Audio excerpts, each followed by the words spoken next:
If you're just joining my series on theme, then I suggest you first look at part 1 titled The Moral of the Story, and then part 2, Major and Minor Themes, before starting this one. It will make this video easier to follow. We are now at part 3 in my series on theme. There continues to be confusion on just what theme is. Writers have their opinions on what it is, which is sometimes incorrect. But that's not the only problem. They also have a great deal of opinion on what it isn't.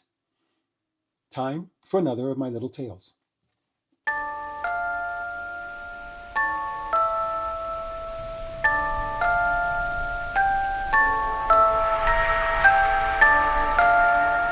A rancher by the name of Cletus owned a very large ranch covered in the most fertile soil, which grew the greenest grass of any land anyone had ever seen. Every rancher, near and far, wanted that land to grow livestock. 50 years ago, Cletus realized that he had too much of this beautiful land and decided to give half of it to a worthy rancher. But he wasn't about to just give away land that had been in his family for over a century. So, to find a worthy enough rancher, he began a contest where the winner would receive that portion of his family's land. Prior to announcing his contest, he had a fence built just high enough with a lock gate at the center of the fence. Since he had raised horses all of his life, he decided to make it a contest that only a true lover of horses could win. The contest was that the person competing must get his horse onto the other side of the fence without their horse actually touching the fence and without the rider physically assisting the horse. Many people showed up over the next few years, all with expectations of jumping their horse over the fence. But the fence was just slightly too high, and each horse ended up hitting it and usually injuring itself or the rider or both. Then one year, a horse and rider arrived on the ranch and entered the contest. The horse was the most powerful horse anyone had ever seen before. After taking a good look at the fence, they rode toward it at a terrific pace. And then the horse leapt into the air higher than any other horse had managed and over the fence. But as it was coming down on the other side, its back hoofs hooked onto the fence, causing the horse and its rider to crash to the ground. And because the horse touched the fence, they were disqualified. And due to the injury to its hind legs, it was never able to jump again. Years passed without any horse coming close to clearing the fence, and after Cletus died, his son inherited the ranch. To honor his father's wishes, he kept the contest open, but with a few modifications. He began charging all who wanted to enter the contest a fee of $1,000. It seemed fitting since the portion of the land that they were trying to win was worth hundreds of thousands of dollars. With that entrance fee, they could attempt to make it to the other side of the fence for 3 weeks. But after the 3 weeks were up, they would have to pay another $1,000 for 3 additional weeks. Many paid their money and spent their 3 weeks trying to get their horse to jump over the fence, but not one came close. Then one day, a young man with an old horse arrived and paid his fee, $1,000. All the other contestants at the time laughed at the look of them. And that was because the young man's old horse could barely walk and would have no chance of leaping over such a fence. But each morning, for the following 3 weeks, the young man rode his horse up to the fence, and for the remainder of the day, the two of them just stood there, staring at the fence. And on the last day of the third week, the young man and his old horse made it to the other side of the fence.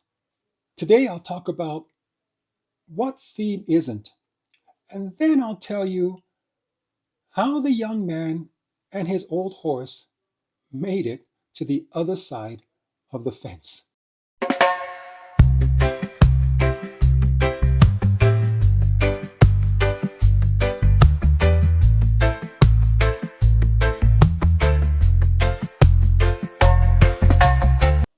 Now that you have a better understanding of theme, let's discover what theme isn't.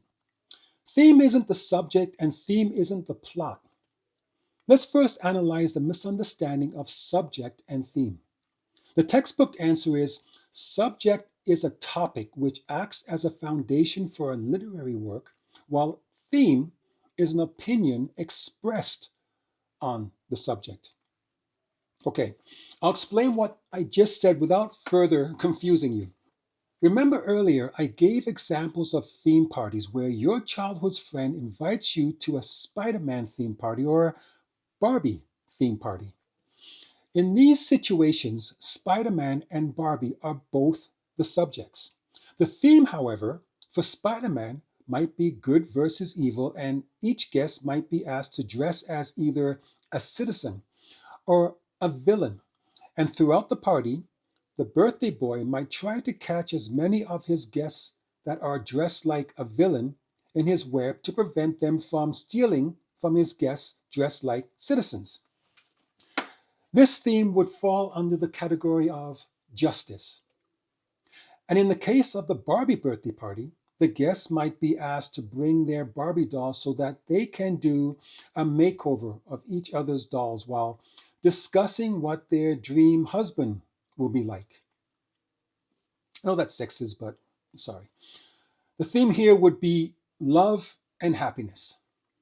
Now, although I might have confused you a little more, it's important to understand that my examples of the theme party are just to give you a little insight into a different type of theme outside of the literary world so you can appreciate theme for what it's worth to your story. So, having said that, let's explore literary theme. Some might say that the theme of your story is the subject. I tend to disagree, simply because of their fundamental differences to a story. The subject of a story is concrete, tangible, and an example of a subject of a story would be a bank robbery, for instance. If you watch my earlier videos on cause and effect, you might remember my example story of the man who went inside the bank, then turned around and left. That's the subject. It's something very tangible. It's something we can see unfolding. It may take him several tries to go through with it, but each attempt we are able to watch, read, and follow with our senses. Theme, on the other hand, isn't the same. It isn't concrete or tangible. It's more abstract, subjective, more of an opinion, a feeling. The author's personal take on it. In our bank robber example, the theme is difficult to pinpoint, only because at this point in our story, we haven't gone into much depth as to what this story is actually about. There are too many unanswered questions. Why did he want to rob the bank in the first place? Who was the man outside of the bank on the phone? Will he attempt to rob the bank again? In our example story, I alluded to the possibility of the man being a farmer, and after having a few bad harvests, his house was foreclosed on by the bank. Now, let's say, for the sake of our theme, that he was coerced into robbing the bank by a couple of men who were holding his family hostage until he brought them the $50,000 they asked for. When he realized that he just couldn't do it, one of the men watching from outside of the bank phoned to his partner, letting him know that he didn't go through with it after all. Later, after a further threat to the life of his wife, he attempts the robbery and is successful. But after delivering the money to the men in exchange for the release of his family, they kill his wife and escape with his daughter. He is then captured by the police and sent to prison. He escapes custody with one thing in mind, and that is to rescue his daughter and make the men pay for killing his wife. Since theme is unlike the subject, which is tangible, like robbing the bank, escaping custody, chasing after the bad guys, things we can see, watch, and follow, it is open to the interpretation of the author and can be more than one. You might be thinking that this story is sounding a little like Nicole, who was framed for a murder she hadn't committed, and the theme ended up being that of revenge. But this, although the theme of revenge could be interwoven into this story, courage, good versus evil, love or justice represent it better. Courage, because he is a man that has put his own safety aside and decided to confront the bad men. The theme here might be the heart of a lion. Good versus evil, because he is the good on a quest to thwart evil, the bad guys. The theme here might be the hero. Justice, because although he is acting outside of the law, his goal is to serve justice on these bad men for not only killing his wife, but turning his whole world upside down and making him a fugitive from the law. The theme here might be the end justifies the means. You're probably thinking each of these could have also been the theme of the Nicole story, and depending on how the story actually goes, any one of them might work there. But in the case of love, this theme has a great impact on this story and not the Nicole story. And that's because of the love he holds for his daughter. It has given him reason enough to escape custody and go in search of her to bring her back home. The theme here might be love conquers all. He might risk his life and be courageous. He might be the good battling evil, and he might sincerely be seeking out justice for the wrong that has been done. But none of these can compare to the love a father has for his daughter and the obstacles he will battle to save her. If you haven't already noticed the difference between subject and theme, you can easily see that with the subject like bank robber, escaping custody and chasing after the bad guys, you can sit back in your seat and view this happening in front of you. Like I noted earlier, they are tangible and can be easily viewed. Theme, which is notably more difficult to detect, is harder to follow. Love conquers all. This is not something you can sit back and watch unfolding in front of you. It's more of a belief, a feeling, what pushes you to keep going without stating it. The same holds true for courage, the heart of a lion. It's understood that someone with the heart of a lion is courageous, brave, and daring. You can't walk into a room and see someone's courage sitting there. It is only found through the actions of the person embodying it. When you're thinking of theme versus subject, keep this in mind. Subject is what is found on the surface. For example, the characters, the setting, the conflict. The theme is what is found under the surface. For example, although you could easily capture the characters, the setting, and even conflict on camera, you could never capture theme on camera because theme isn't concrete. Like I said before, it's abstract. It is the underlying presence that presents itself in the form of a lesson to both the character and the reader. In my next video, I will continue this series on theme in my video titled The Difference Between Theme and Plot. And now I'll tell you the ending of the story I call Never Too Late to Learn a New Trick.